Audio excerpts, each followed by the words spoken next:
Il n'y a rien, quoi. Enfin, il n'y a rien d'intéressant, en tout cas. Hein. J'ai une idée. Ça vous dirait qu'on regarde le dernier épisode de Retour vers nos futurs?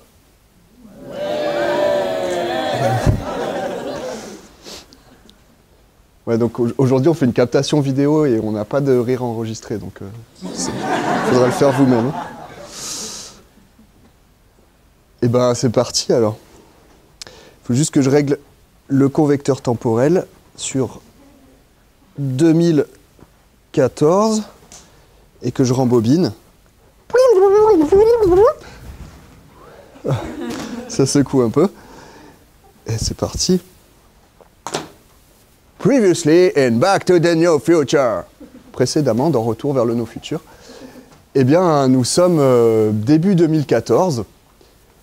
Et ça va pas fort, en fait. Je suis retourné habiter chez ma mère parce que j'ai besoin de me reposer et de prendre du recul vis-à-vis de ma vie militante des mois qui précèdent. En effet, fin 2013, jusque fin 2013, j'étais sur une ZAD, donc comme Notre-Dame-des-Landes ou d'autres ZAD. Celle-là était à Avignon, sur la ceinture verte. Ce qu'on appelle la ceinture verte, c'est des terres maraîchères hyper fertiles. C'est les alluvions de la Durance, en fait, qui bordent la ville d'Avignon et qui permettaient à la ville d'Avignon d'être autonome au niveau alimentaire, jusqu'encore après la Seconde Guerre mondiale, et même d'avoir des surplus d'aliments à envoyer en Allemagne pour la reconstruction. Et les pouvoirs publics se sont dit « Ah, on a une super idée, on n'aurait qu'à tout bétonner et on met une autoroute à la place. Comme ça, on sera encore plus autonome au niveau alimentaire. » Si, c'est logique, parce que du coup, les camions d'Espagne, ils pourront arriver plus vite. Voilà. C'est ça leur logique. Alors, quelques amis et moi, on s'est dit, nous, on n'est pas trop d'accord avec ça. En plus, ils ont demandé l'avis à personne. Bah, nous, on voudrait bien s'opposer à ce projet. Alors, on a commencé à faire du maraîchage sur des terres qui sont sur le tracé de la future autoroute, pour s'opposer de façon symbolique. Et puis pour s'opposer de façon plus concrète, on commence à squatter, à occuper une maison qui, elle aussi, est sur le tracé de la future autoroute. Comme ça, d'une part, pour pouvoir construire l'autoroute, il faudra d'abord qu'ils nous expulsent pour pouvoir raser la maison, donc voilà. Et puis, en plus, ça nous permet d'être sur place pour faire des actions, pour faire du lien avec les autres personnes qui vivent à Avignon et sur la ceinture verte. Et puis on a un slogan, c'est « Contre l'autoroute et son monde ». Parce qu'on n'est pas que contre l'autoroute en fait, c'est pas seulement le projet d'autoroute qui nous embête, c'est tout ce qui va avec, le capitalisme, la recherche de vitesse et de compétition, etc. Et moi, j'y crois vraiment. Je me dis qu'on est là, pas juste pour empêcher l'autoroute de se faire, mais aussi ça participe de quelque chose de plus large qui correspond à changer le monde, quoi. Et d'ailleurs, comme on vit dans ce squat en collectif, on met en place des outils pour la vie commune, comme par exemple un tableau des tâches à effectuer chaque jour. Donc on a un tableau comme ça avec des cases à cocher et puis marqué, par exemple, sortir les poubelles, nourrir les poules, désherber le jardin, caresser les tomates, arroser le chat, tout ça, quoi. Ce qu'on fait tous les jours. Et au milieu de cette liste, il y a une case aussi à cocher avec marqué « Sauver le monde » 2 fois, chaque jour. Alors, c'est un peu une blague qu'on se fait entre nous, mais pour moi, il y a un bon fond de vérité. Vraiment, je me dis qu'on est là pour sauver le monde, quoi.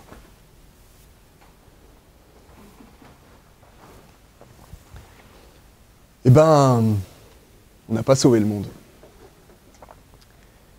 Et quand je me rends compte de ça, bah, c'est la désillusion. Parce que non seulement je me dis, bah, on n'a pas sauvé le monde, mais aussi, en fait, on le sauvera jamais, en fait. C'était une illusion. Et comme ça, de désillusion en désespoir, de désespoir en dépression, et de dépression en dépendance, je commence à boire. Pas pour faire la fête, hein. Je bois seul. Et pas pour oublier non plus. Non, je bois pour me détruire. Parce que, comme j'arrive pas à changer ce monde, eh bien, je ne vois comme seule autre alternative que de le quitter.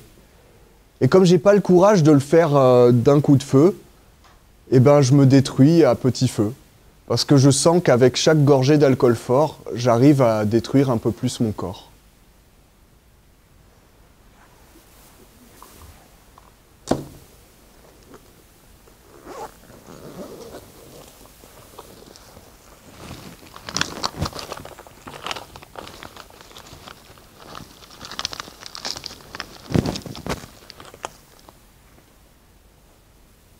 Ah.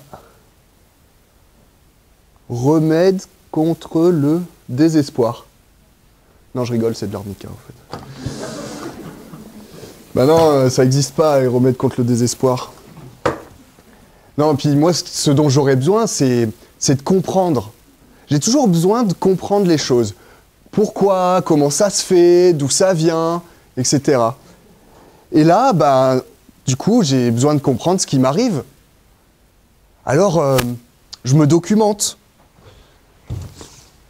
Je commence à lire plein de livres. J'en lis. Mon bureau commence à ressembler à ça. Il y a des livres partout. Et puis, quelques bouteilles d'alcool aussi. Et je prends plein de notes. Je note plein de trucs. Et je cherche. Et je me fais un plan de bataille pour mes recherches. C'est grand 1. Qu'est-ce que c'est quoi que c'est qui va pas? Grand 2, comment ça se fait, d'où ça vient? Et puis, grand 3, qu'est-ce qu'on peut y faire? Qu'est-ce qu'on peut y changer? Et c'est ça que je suis venu vous présenter ce soir.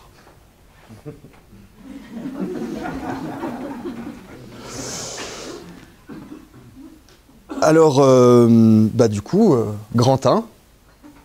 C'était quoi le grand 1? Ok, ça va. Et bien pour ça, je vous propose de regarder l'épisode précédent. Previously in Back to the Near Future. Précédemment, dans Retour vers le No Future, eh bien, je suis dans cette ZAD, dans ce squat, et là, on va chercher à faire du lien avec les habitants et habitantes de la ville d'Avignon. Pour un peu partager pourquoi nous on lutte contre cette autoroute et puis que les gens nous partagent leur opinion sur ce projet d'autoroute et aussi qu'on discute de plein d'autres choses qui sont liées de près ou de loin.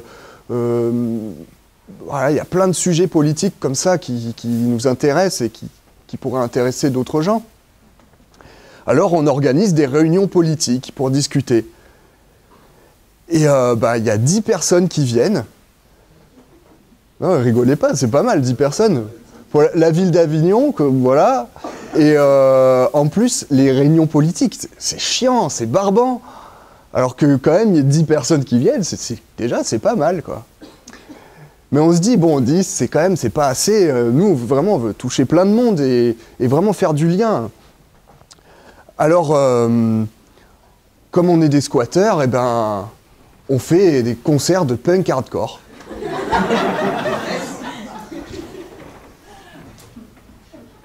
Et bah, y a 10 personnes qui viennent. Avec des t-shirts marqués Nos Futurs, comme celui-là. Hein. Je l'ai ressorti parce que du coup, là, tous ces trucs-là de désespoir et tout, ça m'a rappelé quand je portais ce t-shirt, là, quand j'étais punk. Nos Futurs, quoi. Voilà, il n'y a pas de futur, pas d'espoir, tout ça, quoi. Bon. Alors on fait ces concerts de punk, il y a 10 personnes qui viennent avec leur t-shirt Nos Futurs. On se dit, bon, on est peut-être allé un peu fort, c'est peut-être pas hyper accessible le punk hardcore. Nous, ce qu'on veut, c'est vraiment toucher plein de gens. Alors, on va faire des trucs de culture et de divertissement plus variés et plus accessibles. Et on veut toucher les gens qui vivent dans les HLM non loin de chez nous, les étudiants de la fac, les bourgeois du centre-ville, tout le monde. Alors on fait plein de choses, ça va du spectacle de marionnettes pour enfants, au concert de hip-hop, en passant par de la musique acoustique, etc., etc. Et ben, il y a 10 personnes qui viennent, avec des t-shirts Nos Futurs, en plus. Enfin, les 10 mêmes, quoi. Et puis, on se dit aussi, on veut faire du lien avec notre voisinage. Parce qu'en fait, on n'occupe pas la seule maison qui est sur le tracé de la future autoroute. Il y a d'autres maisons, et puis des fermes aussi, dans lesquelles des gens vivent encore, propriétaires ou locataires, et qui sont voués à être rasés pour construire l'autoroute. Et donc l'État veut exproprier ces personnes, c'est-à-dire leur donner de l'argent pour leur racheter leur maison, mais de force en fait. Ils n'ont pas le choix, ils dégagent, quoi.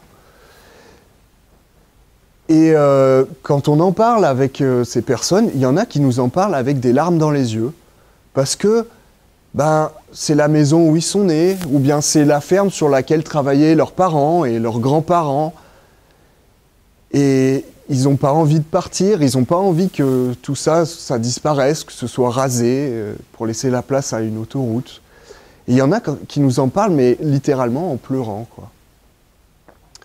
Alors on se dit, on va les aider. On a un petit peu des contacts, on va se renseigner. Il y a sûrement quelque chose qu'on peut faire sur le plan légal, juridique. Alors, on contacte des avocats spécialisés sur la question des expropriations. Et un avocat nous répond et nous dit « Écoutez, c'est la première fois que je vois un dossier aussi facile à défendre, hein. Non, parce que vraiment là, c'est dans la poche. Vous voyez, ce projet d'autoroute, il tient pas la route.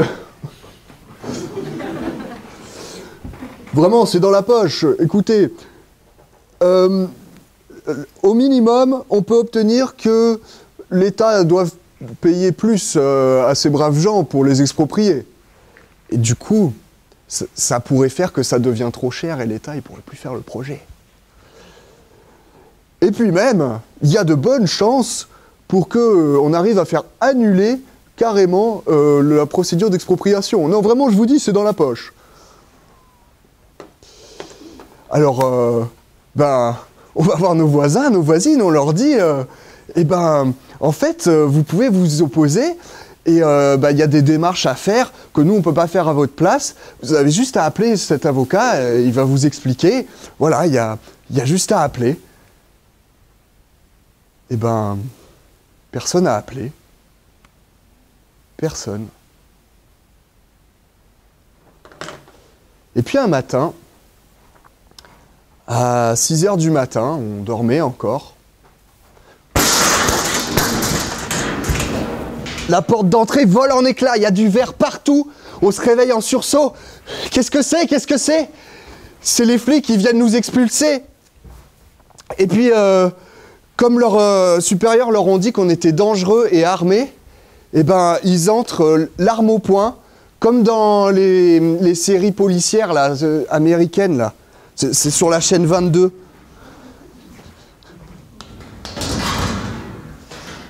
Ils ont pété la porte comme ça. Sur la chaîne 22. Du coup, ils entrent... Police! Police, police, personne ne bouge! Police, mettez-vous à terre! Police, personne ne bouge! Couvre-moi, je monte à l'étage! Police, personne ne bouge! Police, mettez-vous à terre! Couvre-moi, je vais faire une roulade arrière! Et c'est comme ça qu'à 6 h du matin, je me retrouve avec un flingue braqué sur moi au pied du lit. La journée commence bien. Et puis tout s'enchaîne très vite, on nous fait lever, habiller, descendre, sortir, signer ici. Non, non, lisez pas, signez.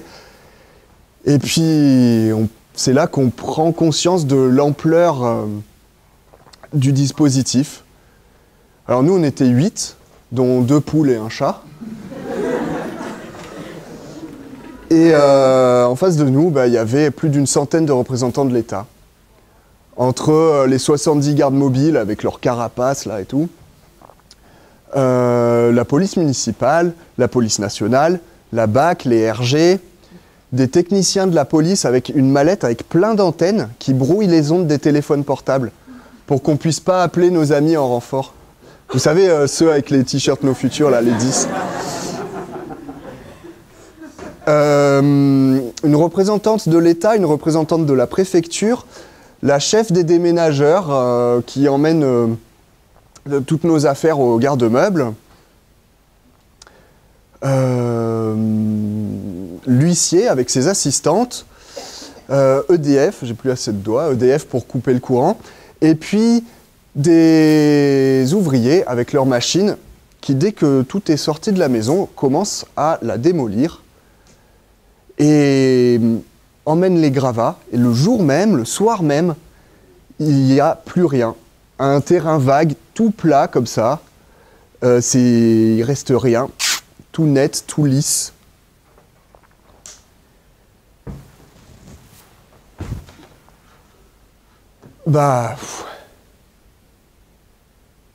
Ça m'a laissé un gros sentiment d'impuissance, tout ça. Et même un double sentiment d'impuissance. Parce que nous, qu'est-ce qu'on a réussi à faire? On a fait des bons légumes, on a fait des bonnes conserves, mais on n'a pas réussi à faire du lien avec les personnes qui vivaient à Avignon, et sur la ceinture verte, et même les autres composantes de cette lutte, on n'a pas du tout réussi à faire du lien avec. Et du coup, on se sentait très seul et isolé face à... en face, l'État, ils sont forts, ils sont nombreux, ils sont armés, et puis ils ont la loi de leur côté. Du coup, gros sentiment d'impuissance.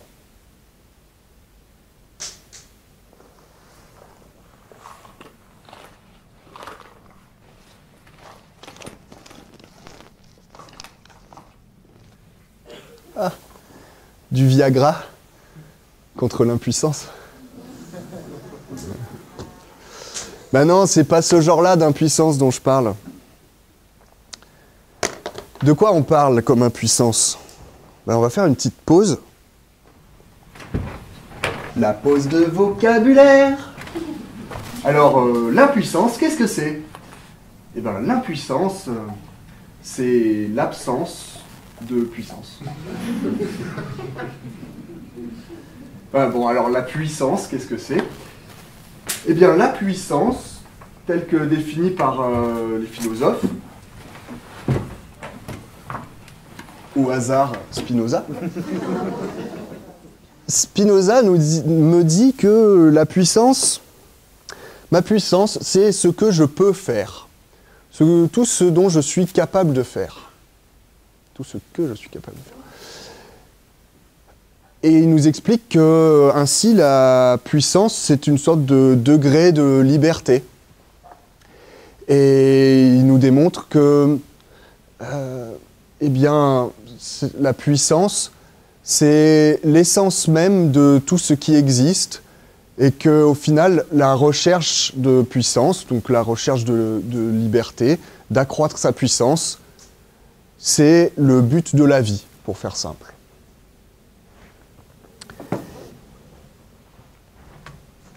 Donc ça, c'est la puissance. Et c'est ce que certaines auteurs américaines appellent le pouvoir du dedans. Vous voyez, ça exprime un peu l'idée différemment. Mais elles sont obligées de trouver des noms différents pour dire pouvoir du dedans et pouvoir sur, etc. Parce qu'en anglais, il y a un seul mot, power. Power. Mais en français, on est gâté. On a deux mots. On a puissance et on a pouvoir. Et pouvoir, on le définit autrement.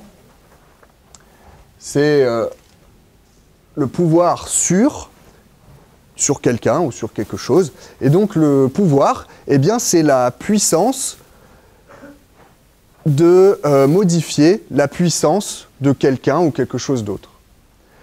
C'est-à-dire, si j'ai du pouvoir sur toi, Arnaud, eh bien, ça veut dire que j'ai la puissance de modifier ta puissance. Si quelque chose ou quelqu'un a du pouvoir sur moi, cette chose a la puissance de augmenter ou diminuer ma puissance. Voilà. C'est ça le pouvoir. Revenons-en à la puissance. La puissance, c'est le but de la vie, nous dit-on. Ben alors, je vais essayer d'augmenter ma puissance. Mais comment je peux faire? Plusieurs stratégies s'offrent à moi. Par exemple, je peux utiliser du pouvoir sur toi, Marina, pour réduire ta puissance. Et comme ça, augmenter la mienne proportionnellement. Pas très sympa, mais ça peut marcher. Et ça, c'est ce qu'on appelle... Vous avez une idée? Ouais. Ou la compétition. Essayer d'avoir plus de puissance en diminuant celle des autres. D'avoir du pouvoir sur les autres. Ou bien, autre stratégie, Vivien, je peux utiliser ma puissance pour la conjuguer avec la tienne pour que nous augmentions nos deux puissances ensemble. Et par la même occasion, donc, la mienne. Ça, c'est ce qu'on appelle la coopération. Voilà. Donc, j'ai plusieurs stratégies possibles pour augmenter ma puissance. Ben, laquelle choisir? Laquelle sera la plus efficace, par exemple? Eh bien, c'est la question que se sont posées plein de gens dans plein de domaines différents. Alors, bien sûr, en philosophie, mais aussi en biologie, en sciences économiques, en sciences politiques, etc. Et même en passant par les mathématiques et l'informatique, des gens se sont dit, quelle est la meilleure stratégie pour augmenter sa puissance? Eh bien, ils sont tous tombés sur la même conclusion. C'est la coopération qui marche le mieux pour augmenter sa puissance. Ben voilà. La raison me dit, bah, tu veux augmenter ta puissance, coopère. Voilà. Facile. Ben oui, mais... Ben, alors, parce que... Ben oui, pourquoi? Parce que... Alors... Mais non, mais parce que... Pourquoi, alors, il y a autant de compétition et de rapports de pouvoir et de domination, etc. dans le monde, si, même d'un point de vue égoïste, c'est la coopération qui marche le mieux? C'est pas logique, c'est complètement absurde. Ouh là là. Oh, ça me fout mal au crâne. Ouais, enfin, en même temps, ce dont j'ai besoin, c'est de comprendre, en fait, comment ça se fait. C'est tellement absurde. Je ne suis pas le premier à me trouver ça absurde. Déjà, la Boétie, au XVIe siècle, à l'âge de 18 ans, il écrit le discours de la servitude volontaire. Parce que, bah, lui aussi, il trouve que le monde est un peu absurde. La Boétie, il regarde le monde autour de lui, et puis il se dit, bon, alors là-bas, il y a un tyran. Ok. Et puis, il y a le peuple. D'accord? Alors, le tyran, ben, il tyrannise. Et le peuple, il est dans la mouise. Ok. Admettons. Mais il est tout seul, le tyran, se dit la Boétie. Lui, il est tout seul. Et le peuple, ils sont pleins. Et il lui pète pas la gueule. Je comprends pas la Boétie. Je trouve ça absurde. Non mais, sérieux? Lui, vraiment, c'est la soumission. Il comprend pas.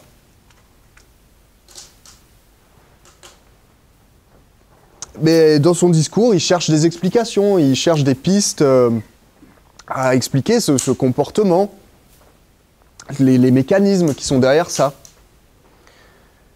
Un autre qui a cherché à explorer les mécanismes derrière nos comportements,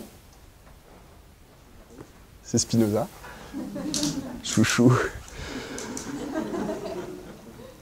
Spinoza, il est considéré comme le père fondateur de la psychologie, de la psychanalyse, de la psychiatrie, parce que il a cherché à décrypter les mécanismes mentaux qui sont derrière nos comportements.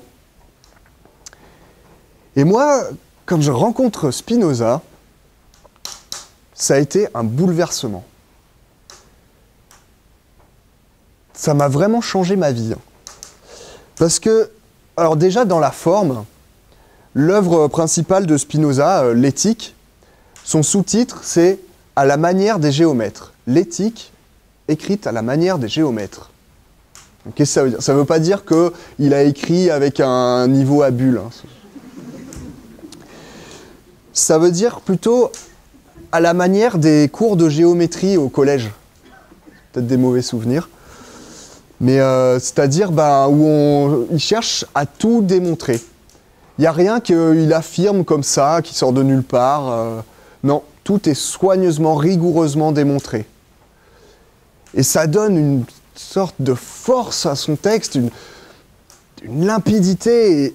Et moi, quand je lis ça, je me dis, mais c'est évident, mais c'est trop vrai, c'est trop ça. Et dans ma tête, ça fait... C'est genre trop bien, quoi. Alors ça, c'est sur la forme. Et dans le fond, c'est bourré d'idées qui vraiment me révolutionnent ma façon de voir le monde et mon rapport au monde. Et ça me change ma vie tellement, quoi.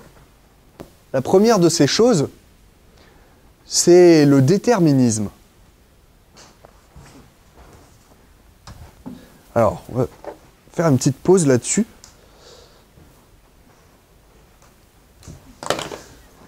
La pause de vocabulaire. Le déterminisme, qu'est-ce que c'est? Le déterminisme, c'est quand Spinoza me dit bon, mes actions, leur cause, c'est mes décisions. Si je fais ça, c'est parce que j'ai décidé de faire ça. Donc, mes actions sont causées par mes décisions, c'est mon libre arbitre, voilà, très bien. Que nenni! Que nenni, nous dit Spinoza. Non, non, non, non, non. Attends. Ok. Tes décisions sont les causes de tes actions. Mais tes décisions, elles ont aussi une cause, qui a une cause, qui a une cause, qui a une cause. Et si on remonte comme ça le fil des causes, on se rend compte que toutes nos actions, toutes nos décisions sont dues à des causes qui sont extérieures à nous-mêmes. Et c'est ça le déterminisme, c'est que nos comportements sont déterminés par des causes extérieures. Alors pour Spinoza, le déterminisme est total. C'est-à-dire qu'il n'y a pas de libre arbitre. Toutes nos actions, comportements, décisions sont entièrement déterminés par des causes extérieures. Alors, c'est peut-être pas facile à avaler, et vous avez le droit de ne pas être d'accord. C'est pas grave pour la suite de ce que je vais raconter. Par contre, peut-être qu'on peut se mettre d'accord sur le fait qu'il y a au moins un déterminisme partiel, c'est-à-dire que mes comportements, mes actions sont en partie déterminés ou influencés par des causes extérieures? Je ne sais pas si ça vous irait. Parce que, en tout cas, si vous n'êtes pas d'accord avec ça non plus, et que vous pensez que on est des individus comme ça, complètement libres, au milieu de rien, il n'y a rien qui m'influence, rien, vous allez être d'accord avec rien de ce que je vais dire après.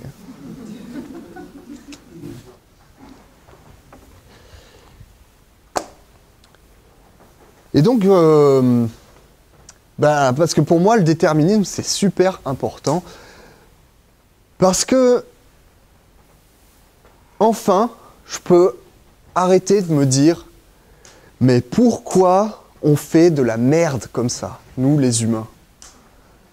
Pourquoi on détruit notre environnement alors qu'on en a besoin pour survivre?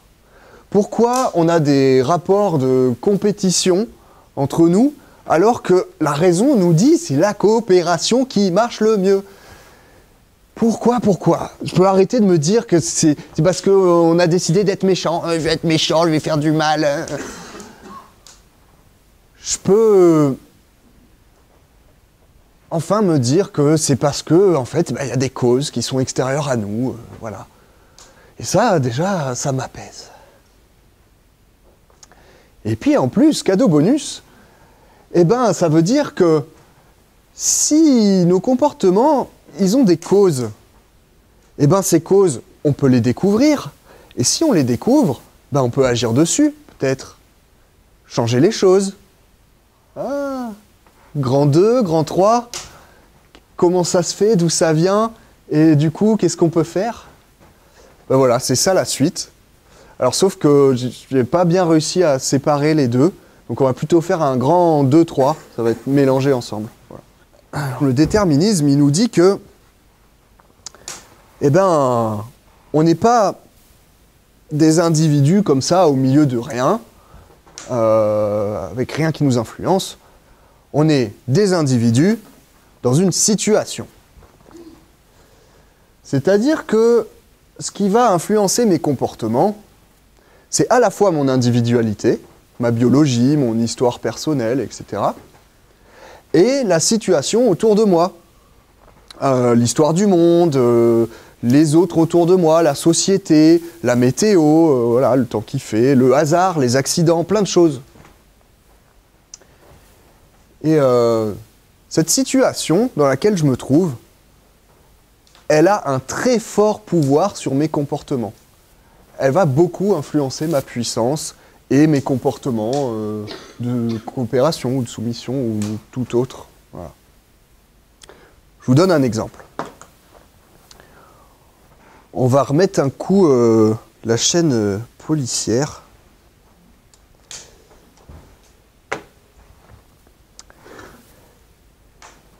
Flash spécial. Dans le cadre de l'enquête sur le braquage de la Banque mondiale, la police a arrêté 2 suspects, Frida la fripouille et Maggie la magouille. Les 2 criminels notoires ne se connaissent pas, mais ce sont les 2 principales suspectes dans cette affaire et elles sont en ce moment interrogées par la police.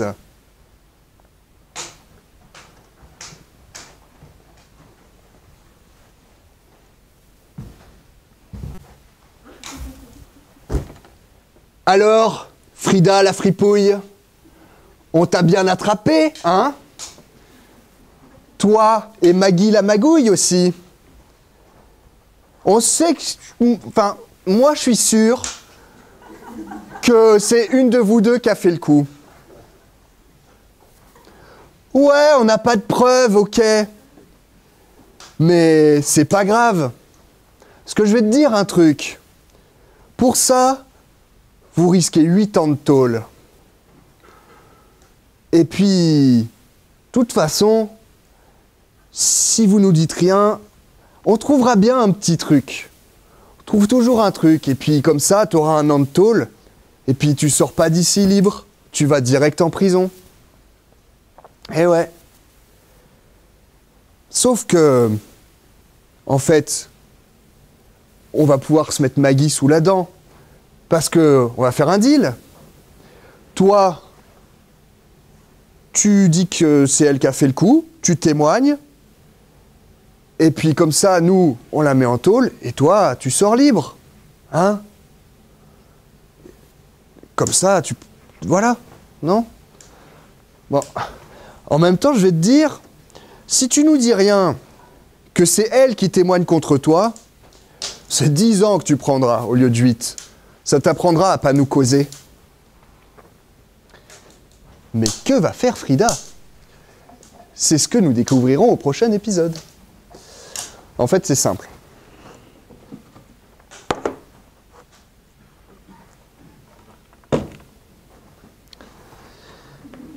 Frida, elle a le choix entre deux options. Tout le monde voit, là? Soit elle témoigne contre Maggie, soit elle se tait. Et ce qui lui est proposé, c'est qu'elle témoigne contre Maggie, qui, elle, ne dirait rien, et elle irait, elle, en prison, Maggie, et donc Frida sort libre, 0 année de prison. Par contre, si Maggie témoigne aussi, bon, ben, les deux sont coupables, elles prennent 8 ans de prison, la peine normale. On lui dit que si elles se taisent toutes les deux, eh bien, ils lui mettront 1 an de prison pour, voilà, histoire de faire quelque chose, quoi. Hein. Et puis, à l'inverse de cette situation, si c'est Frida qui ne dit rien et que Maggie témoigne contre elle, Frida prendra 10 ans de prison. Donc Frida a le choix entre soit elle témoigne, et dans ce cas, elle prend 0 ou 8 ans. Soit elle se tait, et là, elle prend 1 ou 10 ans. Donc, entre prendre 0 ou 8, ou 1 ou 10, ben, son choix, il est fait. C'est moins, là, dans cette colonne. Donc, ben, elle va choisir de témoigner contre Maggie. Sauf que, pendant ce temps, Maggie, qui est interrogée dans une autre salle d'interrogatoire, elle est soumise au même dilemme. Et pour elle, ben, c'est juste la situation inverse. Donc, là, si elle se tait, elle prendra 10 ans. Ici, elles prendront chacune 1 an. Là, chacune 8 ans. Et puis là, c'est l'inverse, elle prendrait 0. Et donc, Maggie, elle regarde comme ça, elle se dit, ben, entre 10 et 1 et 8 et 0, ben, je vais choisir ça. Donc, elle choisit ça. Et Frida, elle avait choisi ça. Donc, les deux choisissent de témoigner. Et donc, au final, c'est ça qui se passe, c'est cette solution-là. Au final, toutes les deux témoignent l'une contre l'autre et elles prennent chacune 8 ans de prison. Soit la pire des solutions possibles, en fait. 8 plus 8, ça fait 16 ans de prison en tout pour les deux, quoi, en cumulé. Alors que la solution qui nous paraît la plus raisonnable, ça aurait été celle-ci, chacune 1 an de prison. Sauf qu'elles ne se connaissent pas, Maggie et Frida. Et elles sont interrogées séparément, elles ne peuvent pas discuter, se mettre d'accord pour un truc comme ça. Et du coup, de leur point de vue, la solution la plus rationnelle pour chacune d'entre elles, c'est bien de témoigner contre l'autre. Et c'est comme ça que la situation crée le fait qu'on se retrouve dans quelque chose d'absurde où en fait, mais c'est parce que la solution la plus rationnelle pour chacune d'entre elles donne au final la solution la moins rationnelle collectivement. Voilà, c'est ça le pouvoir de la situation.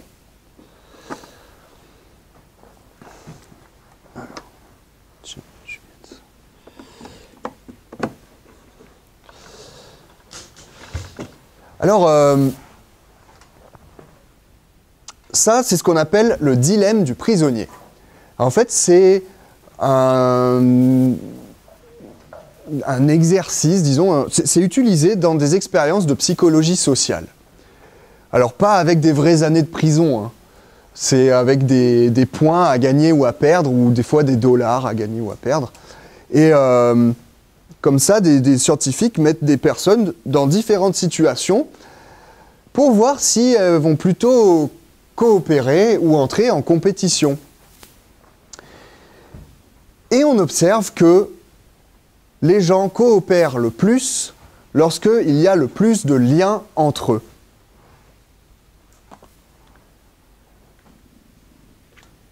Le lien.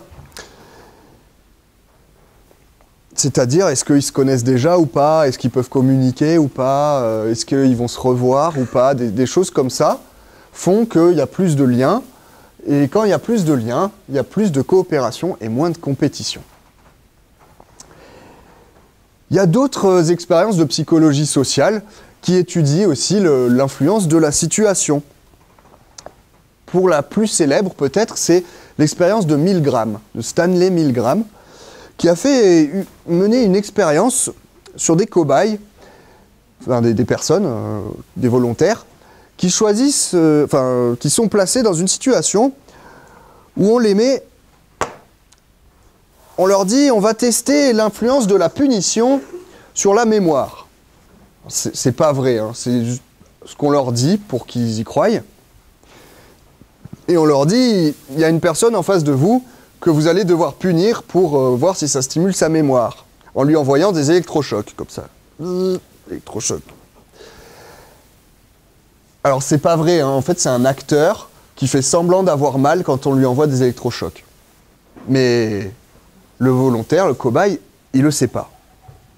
Et puis, il y a un expérimentateur qui lui dit « Allez-y, envoyez les électrochocs ». C'est une figure d'autorité qui se présente comme le scientifique qui mène cette expérience. Il a une blouse blanche, plein de choses qui lui donnent de l'autorité.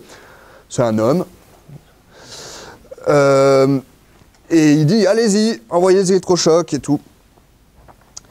Et ça sert à tester, est-ce que le volontaire va obéir à l'autorité et envoyer des électrochocs à quelqu'un, ou bien obéir à ses valeurs et ses sentiments qui lui empêchent un petit peu de faire du mal à quelqu'un d'autre.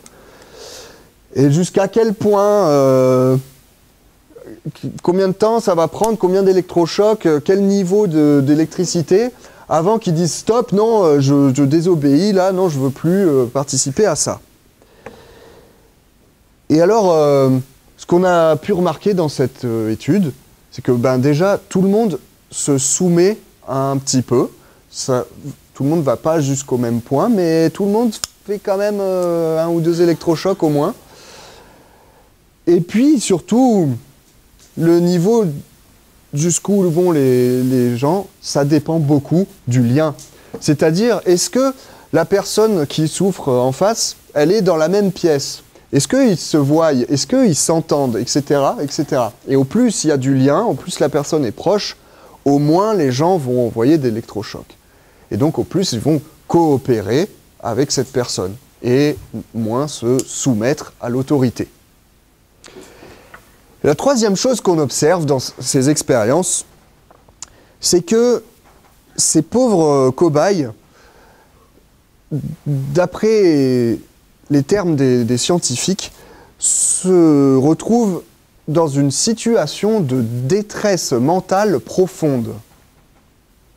Parce qu'en fait, ils sont tiraillés entre 2 pulsions, l'une qui est de se soumettre à l'autorité, et l'autre qui est de ne pas faire du mal à ses congénères.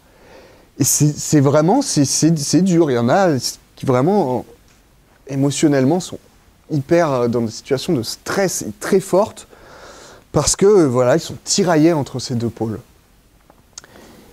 Et on observe que, pour arriver à s'en sortir de ça, à s'extirper de ça, d'une situation où on est obligé de faire du mal à quelqu'un, soit parce qu'on n'arrive pas à s'empêcher de se soumettre à l'autorité, ou dans d'autres situations où, pour survivre ou autre, ou parce qu'on perçoit qu'on n'a pas le choix, ou parce que des fois juste c'est plus confortable.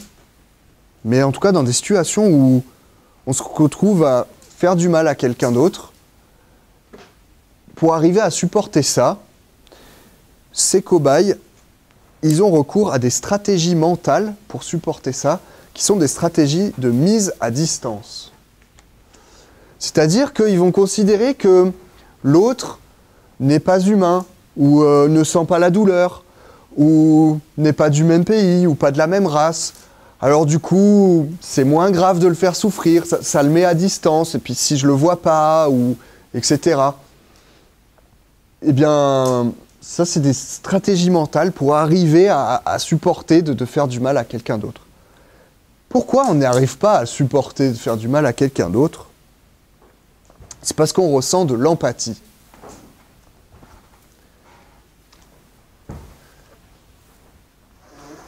La pause de vocabulaire. Alors, qu'est-ce que c'est l'empathie? Parfois, on pense que l'empathie, c'est savoir se mettre à la place de quelqu'un d'autre. Alors, c'est pas tout à fait ça. Parce qu'il ne s'agit pas de quelque chose d'actif, où je vais chercher à me mettre à la place d'eux. C'est quelque chose de passif, que je ne peux pas éviter, qui est de l'ordre de l'émotionnel. Et c'est le fait que quand je vois une émotion chez quelqu'un d'autre, eh bien, je ressens la même émotion. Par exemple, avec la joie, le rire communicatif, ou avec la souffrance, quand on voit quelqu'un souffrir, ça nous fait souffrir aussi. Et c'est ça qui fait que ces personnes étaient dans cet état de stress, là, de voir quelqu'un souffrir et en plus être la cause de leur souffrance. C'est lié à l'empathie. On va changer les idées avec un autre épisode. Previously and Back to the No Future. Précédemment, dans Retour vers le No Future, Job a décidé d'arrêter de boire. Alors, il va consulter un psychologue dans un centre d'addictologie.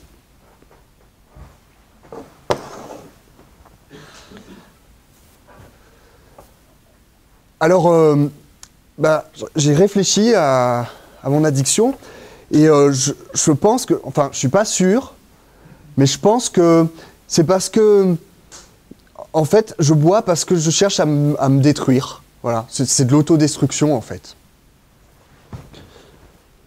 Oui.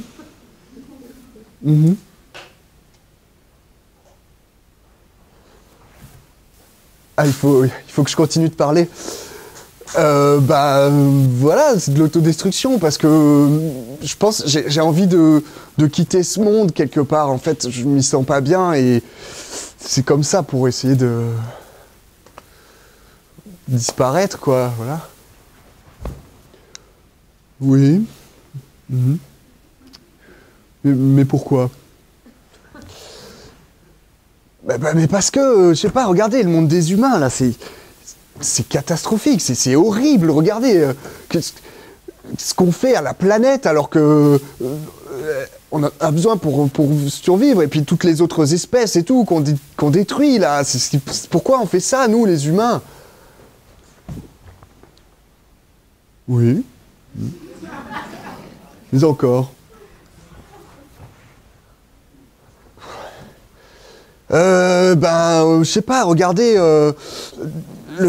le nombre de femmes qui meurent sous les coups de leur mari, c'est un truc qu'on fait, nous, les hommes, là, les humains, c'est horrible. Pourquoi moi, non, j'ai envie de sortir de ça.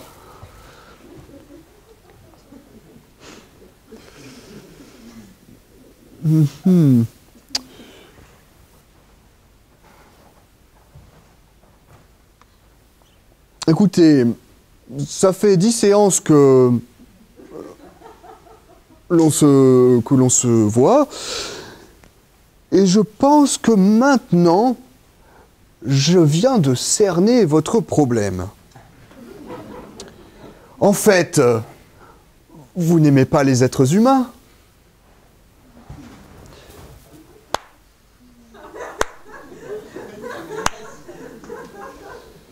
Oui, ça fait 10 séances que je te dis ça. 10 séances pour capter, putain. Surtout qu'en plus, c'est pas tout à fait ça, en fait. C'est pas que j'aime pas les êtres humains. J'aime les humains. Enfin, pas tous, hein. Vous avez peut-être les mêmes que moi.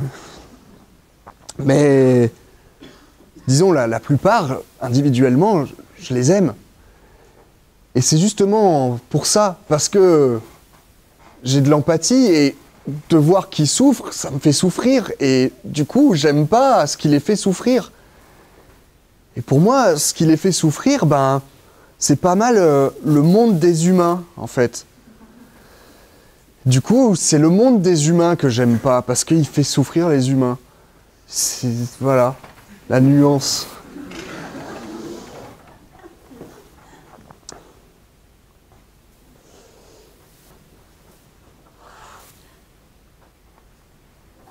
Alors peut-être, on va voir, de la colle, je sais pas ce que ça fout là. Ah! Ah voilà, ah je vois plus la souffrance là, nickel. C'est cool. Ah oui, mais... Ouais, marche pas trop bien je crois.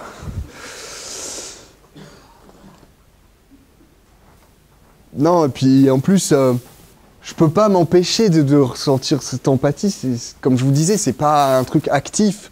Ça passe direct par les émotions. C'est direct dans le corps, en fait, qu'on le ressent. On peut pas s'en défaire. C'est pour ça qu'on a recours à des stratégies de mise à distance et des trucs comme ça. Mais on peut pas ignorer comme ça et tout. Parce que ça passe par les émotions, c'est de l'émotion. Les émotions.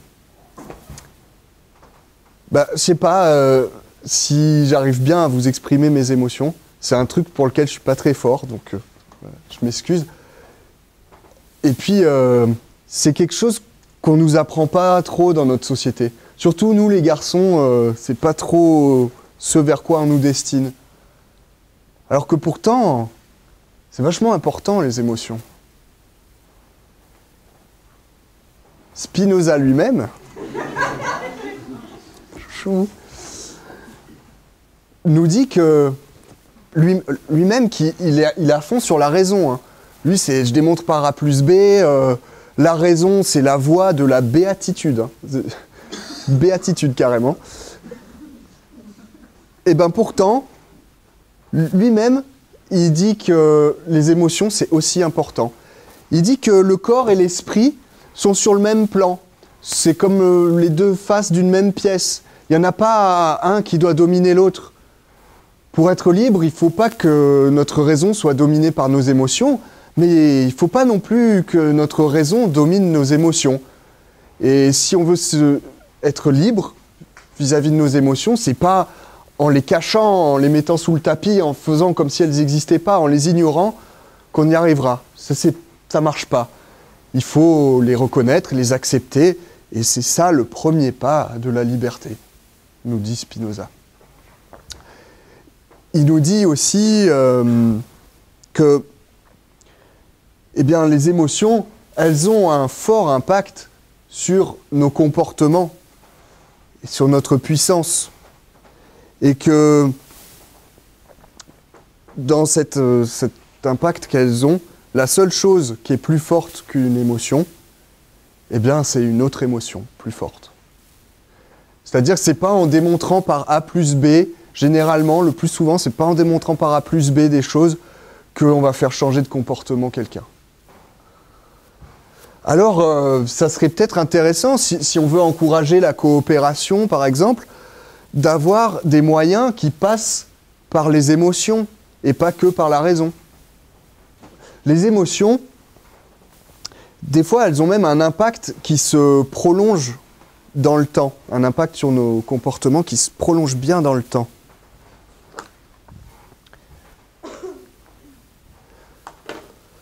Previously and back to the no future.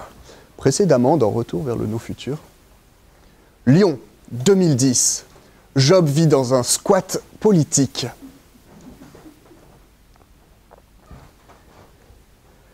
Les amis, venez voir. Les amis, venez voir ce qu'on a tagué sur notre porte aujourd'hui. Non, pas le no future, ça c'est moi, la semaine dernière. Non, là je pense que c'est les néo-nazis du quartier, ils n'ont pas dû supporter qu'on héberge des transsexuels. Là, ils nous ont tagué « Dégage, sale gauche ». Je sais pas ce que ça veut dire. En plus, il y a 4 fautes d'orthographe en 3 mots. Bon, Ouais, je nettoierai demain, je bosse tôt demain matin, je vais me coucher et je m'en occupe demain, ok? Ouais, bonne nuit.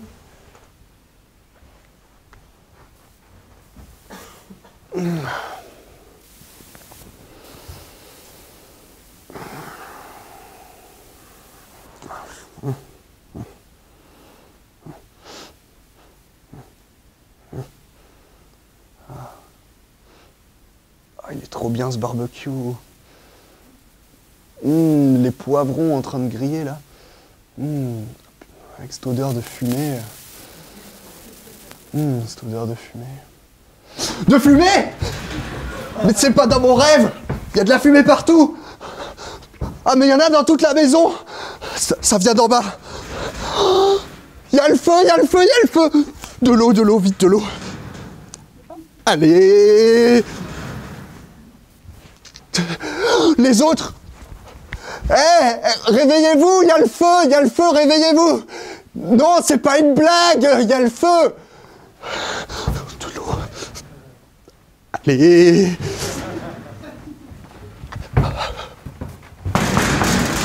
Police! On est avec les pompiers!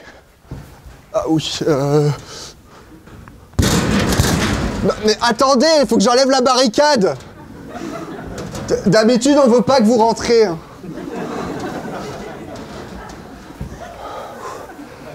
Voilà. Les pompiers ont maîtrisé le feu. Ah ouais, ils ont pété toutes les vitres pour faire sortir la fumée. Hein? Ah bah oui, vous voulez en profiter pour nous contrôler, bah, vous allez pas manquer l'occasion, c'est sûr. Voilà mes papiers. Non, on va pas vous dire merci en plus. Allez, dégage.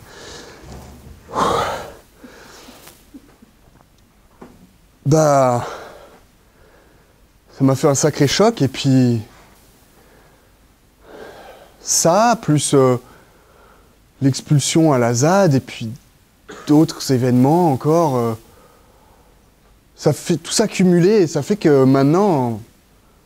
Vraiment, je me sens pas en sécurité dans des lieux comme les squats politiques et les ZAD. Et puis, j'arrive pas à dormir dans un squat. Et ça fait que je peux faire moins de choses maintenant. Ça réduit ma puissance au niveau des choses militantes que je faisais avant. Une sorte de traumatisme comme ça. Et on voit comme ça que l'expérience, notre vécu, lui aussi, il a un fort impact sur notre puissance. Et du coup, sur nos comportements, ce qu'on va pouvoir faire ou pas. Du coup, si on veut encourager la coopération, ça serait peut-être pas une mauvaise idée d'arriver à vivre des expériences positives de coopération. Comme ça, on se ressentirait vraiment en nous-mêmes. Ah quand je coopère, ça marche bien. Bon je vais continuer à faire ça, ouais. Et ça c'est la force de l'expérience. Il n'y a pas que les expériences ponctuelles comme ça. Il y a aussi l'expérience du quotidien, ce qu'on vit tous les jours, jour après jour. Comme par exemple le fait d'être constamment sous surveillance. Ça impacte pas mal notre puissance et puis même notre mental et du coup nos comportements. Il y a un autre exemple d'expérience du quotidien dont nous parle Starhawk dans Rêver l'obscur. Alors, il existe en français aussi. Dans Rêver l'obscur, Starhawk nous parle de ce qu'elle appelle la séparation.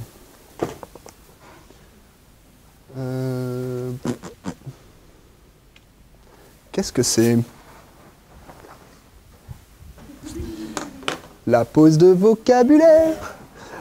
Alors Starhawk nous dit dans Rêver l'obscur que la séparation, c'est le fait que, dans nos sociétés occidentales actuelles, on est séparés à 3 niveaux. On est séparés de nous-mêmes, de nos émotions. On est séparés des autres, du collectif. Oups. Merci. On est séparé du collectif. Par exemple, on peut vivre dans un immeuble sans rien connaître des personnes qui habitent à 3 mètres de nous. On est aussi séparé du reste de l'univers, de l'environnement, de notre environnement, de la nature. Par exemple, bien souvent, ce qu'on a dans notre assiette, on ne sait pas exactement d'où ça vient, qui l'a fait, où ça a poussé, etc. Et Starhawk nous dit que cette expérience quotidienne de la séparation, elle a un fort impact sur notre santé mentale. Ça cause pas mal de troubles psychiques qu'on observe dans nos sociétés occidentales. Peut-être on pourrait utiliser de la colle pour... Non, bah non.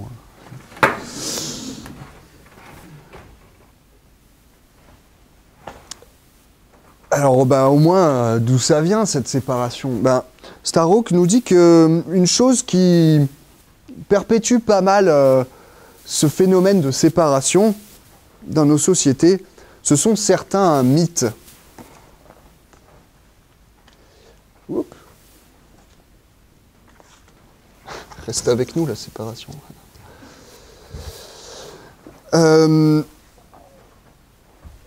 La pause de vocabulaire. Qu'est-ce que c'est un mythe? Un mythe, c'est une croyance collective qui n'est pas basée sur la raison et qui a un fort pouvoir sur nos comportements collectifs. Il y en a de toutes sortes, des mythes. Il y a par exemple le mythe de la valeur de l'argent. Il y a le mythe de la réussite par la compétition. Il y a les mythes alimentaires. Vous connaissez bien ici. Et puis, pour les plus célèbres peut-être, les religions. J'ai été longtemps religieux. Je suis né, j'ai grandi dans une famille chrétienne protestante évangélique. Et le dimanche matin, on allait, nous les enfants, on allait à l'école du dimanche. Une sorte de catéchisme chez les protestants. Et là, on apprenait la vie de Jésus et ses apôtres. Noé avec les animaux qui montent sur la barque, là, tout ça. Oui, l'arche. Et puis, tout ce que nous dit la Bible. Il faut faire ça, il faut pas faire ça, tout ça. Et moi, j'y croyais. Hein. Puis, j'y ai cru longtemps. À l'âge de 18 ans, je me suis fait baptiser de mon propre chef. Hein. Donc, c'est vraiment que j'y croyais à mort, quoi. Et puis, c'est à peu près à cette période-là aussi où j'ai commencé à découvrir la scène punk. J'ai acheté mon premier t-shirt No Future. Et j'écoutais du punk chrétien. Ouais, ça existe. Si. Il y a des groupes de punk chrétiens, la plupart américains. Il y en a qui sont assez bons hein, musicalement. Et puis, par le punk, je suis arrivé à l'anarchisme. Ça, hein, généralement, ça va avec, quoi. Anarchie, ouais, tout ça. Et puis, je me considérais comme chrétien anarchiste. Ça existe. Il y a des associations de chrétiens anarchistes. Ils ont des autocollants. Dessus, il y a marqué « Ni maître ». C'est vrai, hein. C'est vrai.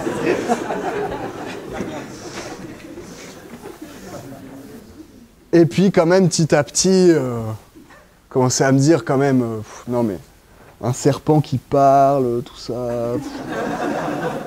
Non, en fait, peut-être pas. Hein. Et comme ça, petit à petit, je ne saurais pas dire exactement quand, mais petit à petit, j'ai commencé à de moins en moins croire en la religion. Et puis, de plus en plus, croire en la révolution, le grand soir, on va sauver le monde, il faut se sacrifier pour la lutte, et c'est que comme ça, quand on sera assez nombreux, qu'on pourra changer les choses et détruire le capitalisme et le patriarcat, et enfin on vivra dans un monde de bonheur. Et en fait, j'avais remplacé une religion par une autre, en fait. La religion de la révolution, avec un grand R, quoi.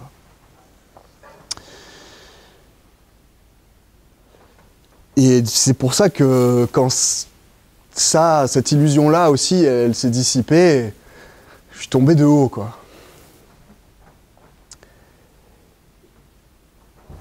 À quoi elles tiennent, ces religions? Il y a une hypothèse, c'est que c'est parce qu'elles nous apportent de la morale.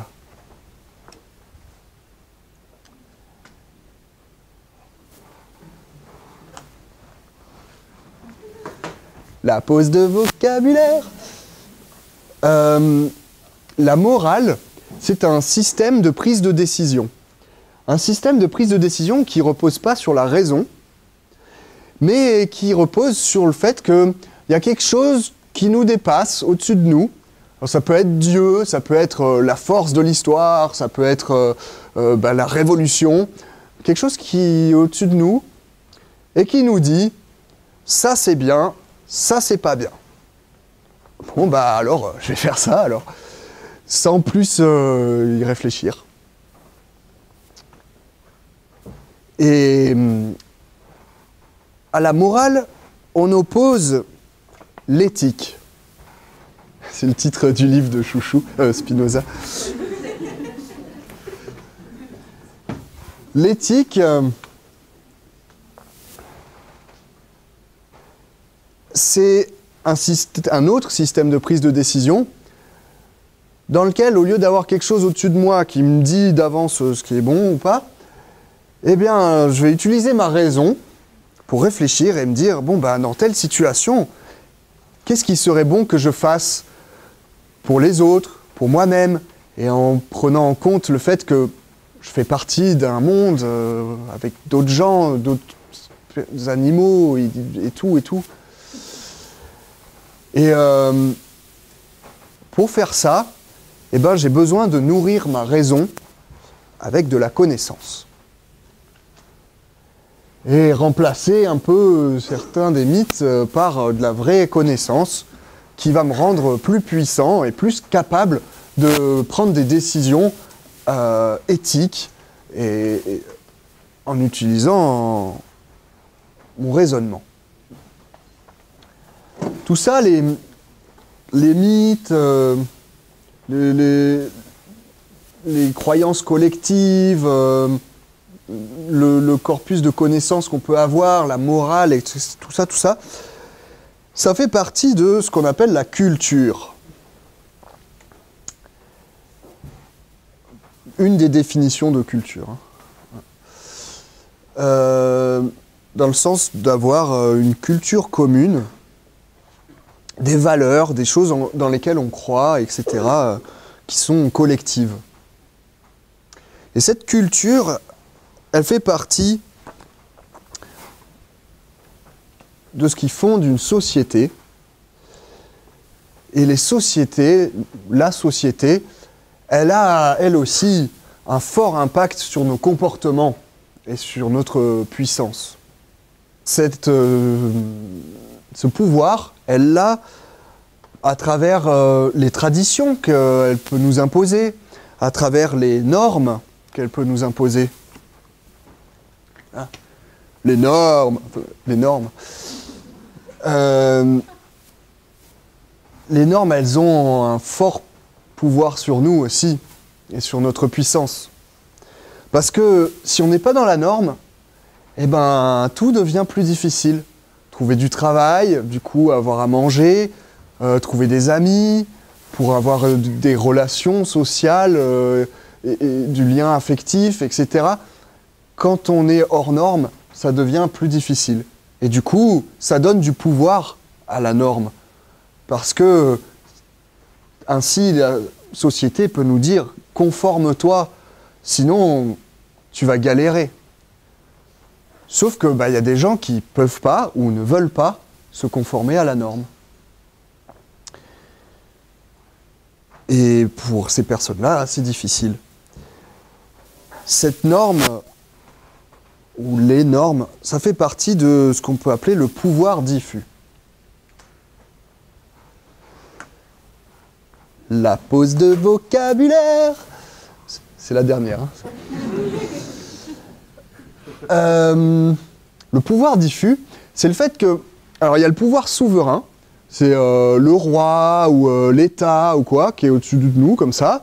Et puis, il impose son pouvoir qui descend par sa police, etc. Et maintenant, ce pouvoir, il s'est diffusé dans la société. Et on l'a, nous, intégré. On a comme un flic dans la tête maintenant. Et puis aussi, le pouvoir, il nous traverse et il est dans nos rapports les uns les unes avec les autres. Et comme ça, on reproduit les modèles de pouvoir. Et tout ça, ça fait une assise bien forte pour le pouvoir souverain qui, lui, en fait, il n'a plus grand-chose à faire. On fait nous-mêmes la police entre nous, etc. Par le biais des normes, par exemple. En acceptant les normes et en les diffusant et en les imposant aux autres, ça fait que on peut, comme ça, imposer des choses qui sont voulues par le pouvoir, consciemment ou pas, mais qui permettent de vraiment asseoir les rapports de pouvoir, les renforcer. Et alors, je vous disais, il y a des personnes qui ne peuvent pas ou qui ne veulent pas se conformer. Et aussi, on peut se dire, ouais, moi je veux pas, je veux sortir de ça, je veux sortir de ces rapports de pouvoir diffus et cette imposition des normes et plein d'autres trucs dont j'ai pas parlé. Je veux sortir de ça, je veux plus y participer, je veux déserter. Donc, la désertion, c'est sortir de, refuser de participer.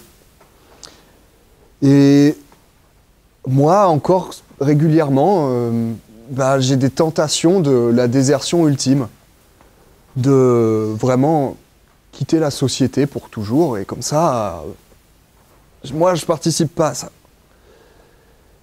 Il y a aussi, on n'est pas obligé d'en arriver jusque-là. Il y a aussi des personnes qui sont dans la désertion radicale. Ils vont vivre tout nus dans les bois, plus de rapport avec la société. On n'est pas non plus obligé d'en arriver jusque-là. On peut vivre des expériences de désertion dans son quotidien, dans son immeuble, avec ses voisins ou avec ses amis, et faire déjà des petites choses pour essayer de sortir des rapports de pouvoir interindividuels, des normes, etc. Moi, j'ai expérimenté ça dans les squats et les ZAD et d'autres lieux collectifs comme ça, dans lesquels j'ai pu voir beaucoup de personnes qui étaient en dehors de la norme, plus que dans le reste de la société. Là, il y avait des gens qui étaient différents, qui sortaient de la norme parce qu'ils venaient d'une culture différente, ou parce qu'ils avaient une sexualité différente, ou une identité de genre différente, ou un style vestimentaire différent, avec des t-shirts No Future, des crêtes et tout ça, bizarre. Et puis aussi, des gens qui, comme moi, ont un cerveau qui fonctionne différemment, qui sont marqués par de l'autisme ou de l'hypersensibilité, ou d'autres sortes de ce qu'on appelle neurodivergence. Le fait que notre cerveau ne fonctionne pas comme la plupart des autres, qui n'est pas dans la norme, en fait, de comment fonctionne un cerveau. Et comme ça, dans ces lieux, ces espaces, j'ai pu ils trouvaient des choses que j'arrivais pas à trouver dans le reste de la société. Des liens affectifs, de la compréhension, et puis aussi un toit et des moyens de survie. Et parce que, en fait, c'était pas que du sacrifice, hein, mes engagements militants, ceux-là, c'était aussi, j'y trouvais mon compte quelque part. Ça m'apportait quelque chose d'être dans ces groupes de personnes, etc.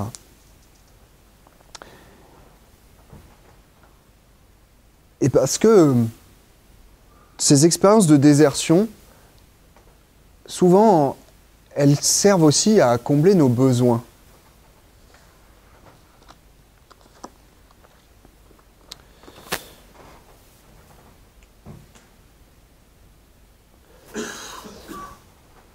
Nos besoins matériels, donc on faisait du maraîchage ou de la récup, et puis des conserves, etc.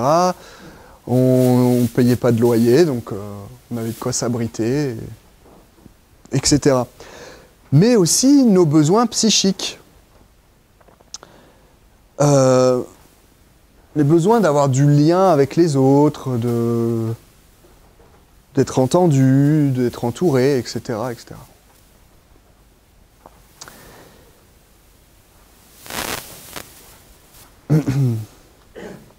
On reviendra sur les besoins.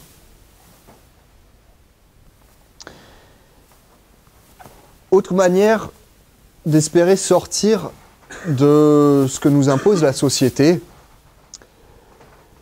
c'est d'espérer qu'elle s'effondre. Attendre la catastrophe. Moi, j'attends la catastrophe. Alors, dans l'imaginaire punk, c'est vachement développé, hein. Je sais pas si vous avez vu des pochettes d'albums de crust ou de hardcore. On y présente beaucoup l'apocalypse, etc. Et en fait, de toute façon, à mon avis, ça nous pend au nez. Je dis ça, je dis rien.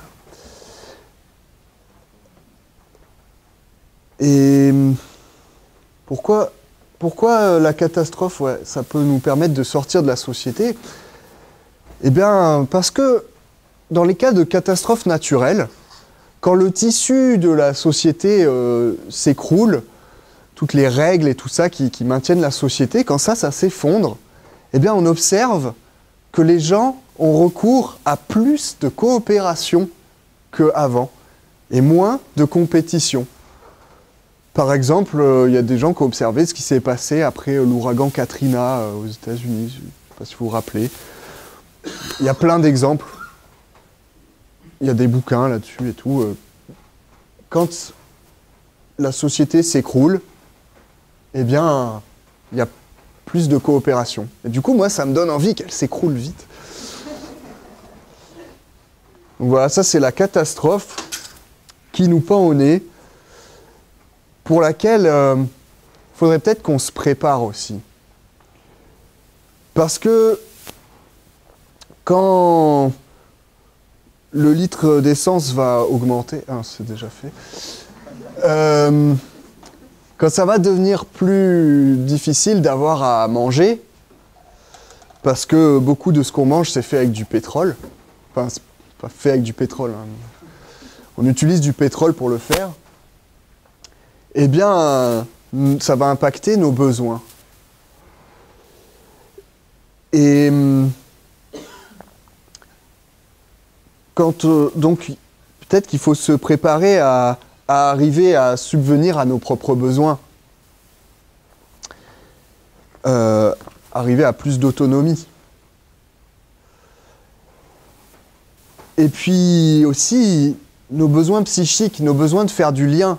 Parce que quand ça va devenir plus difficile d'avoir à manger, eh ben, ça serait peut-être bien qu'on ait déjà mis en place des stratégies, des mécanismes, des fonctionnements collectifs qui font qu'on ne va pas s'entretuer pour le dernier bout de pain, mais plutôt coopérer pour faire plus de pain. Donc voilà, aussi de l'autonomie dans nos modes d'organisation, dans nos collectifs. Parce que les besoins, ils ont un fort pouvoir sur nous aussi. Parce que, prenons un besoin, manger. J'ai besoin de manger pour survivre. Si je dépends de quelqu'un d'autre pour ce besoin, cette autre personne ou entité peut me dire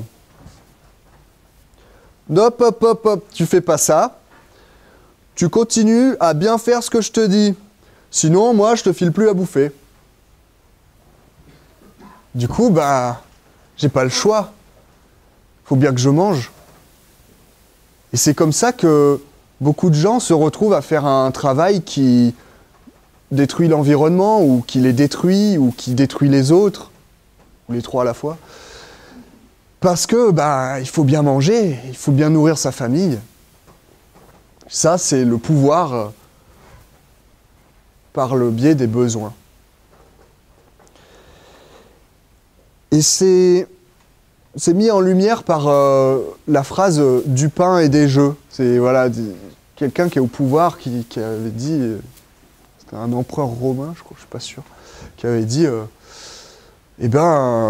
pour maintenir la population sous notre pouvoir, fournissons-lui du pain et des jeux. Donc du pain, les besoins physiologiques, à manger, se protéger des intempéries, tout ça, et des jeux. Alors des jeux, ça pourrait vouloir dire pour les abrutir, mais aussi des jeux, c'est du divertissement, c'est de la culture, c'est des choses qui comblent nos besoins psychiques. Et donc, si on veut se défaire de ce pouvoir des besoins, essayons d'aller vers plus d'autonomie pour nos besoins physiologiques et pour nos besoins psychiques, pour arriver à sortir un peu de notre souffrance psychique ou ne pas y rentrer. D'ailleurs, vous avez vu là-dedans, j'ai pas trouvé grand-chose. Hein. J'aurais pu trouver du PQ pour les besoins. C'est bon, je l'ai faite. Non, j'ai pas trouvé grand-chose là-dedans, mais peut-être c'est normal en fait que pour toute cette souffrance psychique, il n'y a pas de remède. Parce que dans le monde actuel, en tout cas dans les sociétés occidentales, on voit de plus en plus de cas de souffrance mentale, que ce soit de la dépression ou d'autres maladies mentales. Et puis aussi de plus en plus de comportements d'autodestruction, que ce soit des addictions ou de l'automutilation ou des comportements à risque, des tentatives de suicide. Il y en a de plus en plus. Et on n'en sortira pas tant qu'on continuera de considérer qu'il y a un remède, ou qu'on continuera de considérer que ça vient uniquement de l'intérieur de la personne, qu'elle est responsable de sa souffrance, uniquement elle, et que c'est elle qui doit changer. Moi, je pense plutôt que ça vient de la situation, du système, et que c'est ça qui doit changer. Alors moi, j'ai envie de changer le système. J'ai envie de changer de t-shirt aussi.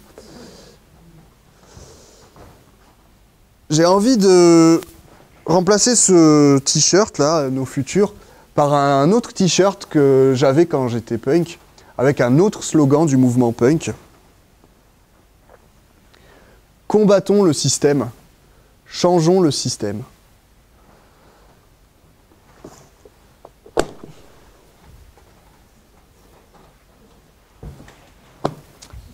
Ben voilà, on n'a qu'à changer le système. Ben comment on fait? Et bien là, on a quelques pistes quand même de choses qui peuvent influencer nos comportements, influencer le système, nous donner plus ou moins de puissance. Regarde, par exemple, je sais pas, on n'a qu'à essayer de créer plus de liens en inventant nos propres cultures grâce à de la connaissance basée sur l'éthique et puis la raison. Comme ça, on irait vers plus d'autonomie, on ferait de la désertion pour se préparer à la catastrophe. Tout ça, on l'enlèverait, c'est pas bon. Stop, stop, stop, stop, stop.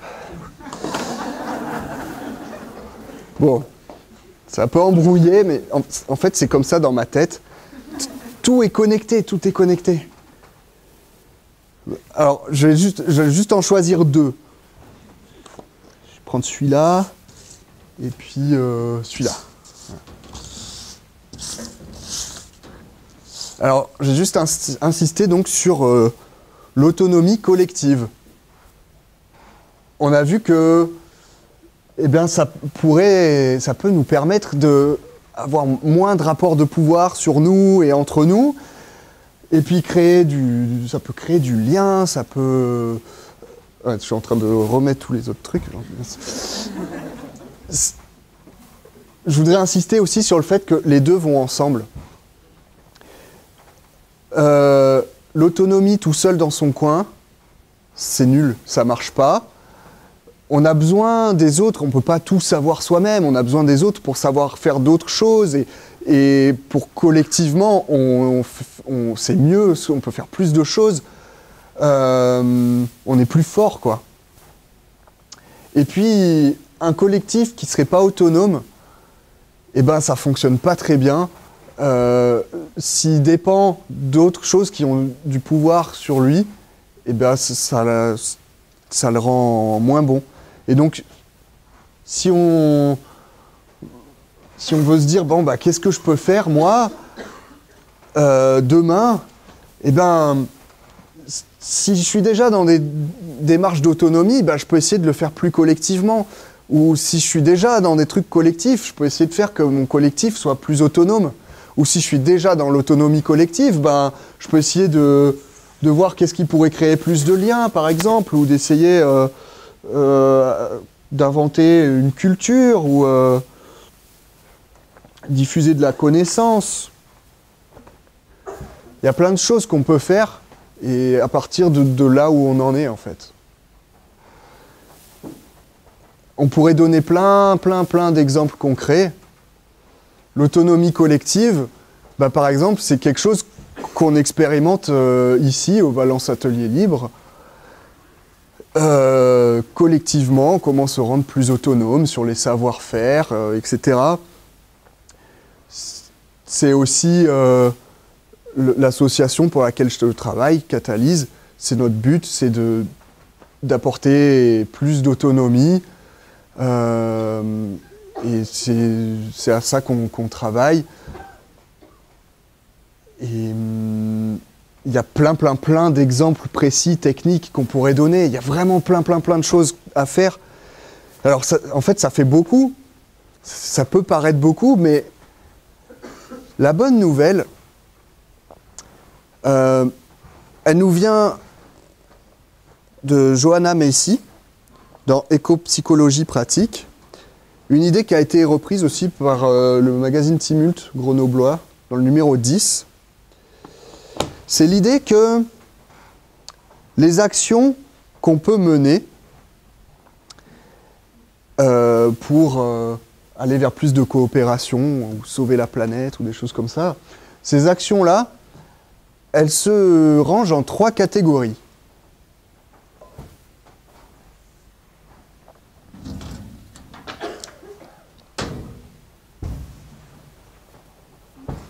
Tout le monde y voit si je le mets là? Là? Ça tient ou pas? Non, ça tient pas. Bon. Je vais le tenir, moi.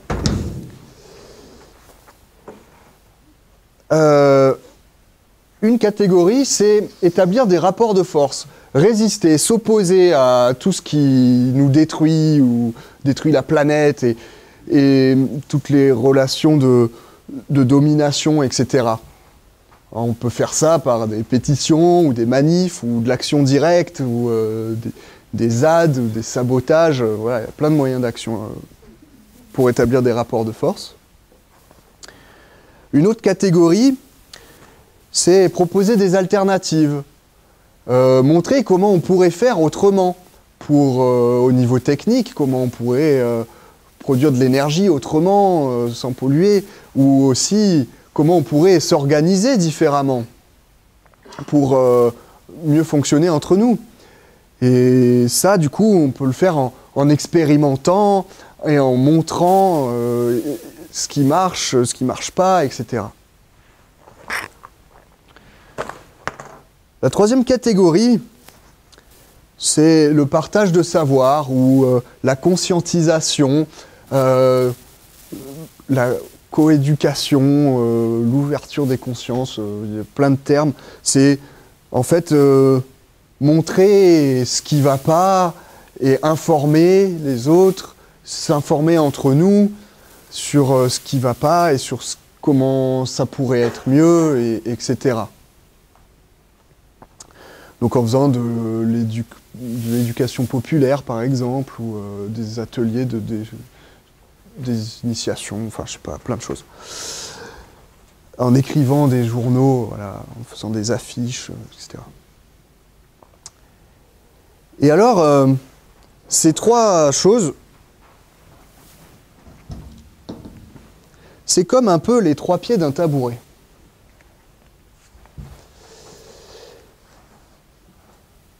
Il y en a un, c'est les rapports de force, l'autre, c'est les alternatives, et puis l'autre, c'est partage de savoir, conscientisation.